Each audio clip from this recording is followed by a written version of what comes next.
Hello दोस्तों, हमारे सामने केस आया जिसका नाम है V Ravi Kumar versus S Kumar 2025 supreme court, जिसमें पावर ऑफ अटॉर्नी के बारे में जिक्र किया गया है। हम अपने अगले शॉर्ट्स में समझेंगे कि पावर ऑफ अटॉर्नी की उस केस में क्या कहा गया है, पर पहले समझते हैं कि पावर ऑफ अटॉर्नी बेसिकली होती क्या है। देखिए, एकदम आम भाषा में इसको समझते हैं कि मान लीजिए कि मेरे पास कोई संपत्ति है, कुछ संपत्तियां हैं, 5-6 संपत्ति है या लैंड है, और मैं मान लीजिए कि हेल्थ के कारण से मेरी तबीयत खराब रहती है और मैं उनको संभाल नहीं सकता। अगर मान लीजिए उस पर कोई कोर्ट केस चल रहा है तो मैं उसको देख नहीं सकता, और ज़रूरत पड़ने पर अगर उस संपत्ति को बेचना पड़ जाए तो वो भी मैं करने में योग्य नहीं हूँ। या मेरा मान लीजिए कि फॉरेन में बिजनेस है, या मैं दूसरे शहर में दूसरे स्टेट में काम करता हूँ, यानी कि कुल मिला के मैं एक बिजी व्यक्ति हूँ, या किसी ऐसे कारणवश मैं उस संपत्ति की देखभाल नहीं कर सकता।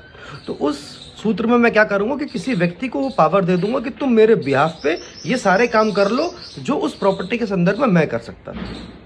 वो उस प्रॉपर्टी का मालिक नहीं बन जाता है, पर उसके पास कुछ अधिकार ट्रांसफर हो जाते हैं जो अधिकार मेरे पास थे।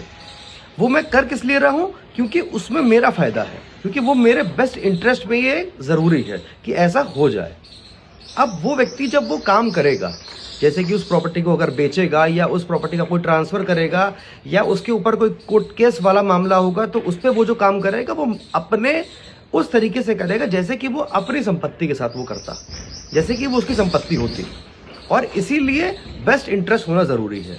लेकिन हमको एक बात का ध्यान रखना है कि अगर कोई प्रॉपर्टी को वो बेचता तो बेचने में सारे के सारे काम तो उसके थे, लेकिन वो जो चेक या वो ड्राफ्ट जो पैसे के रूप में, कंसिडरेशन के रूप में, प्रतिफल के रूप में उस संपत्ति को बेचने की एवज में मिलता, वो ओनर के खाते में जाएगा। अगर वो ओनर के खाते में नहीं गया है तो ये एक तरह से फ्रॉड माना जा सकता है कोर्ट के अंदर। Thank you everyone.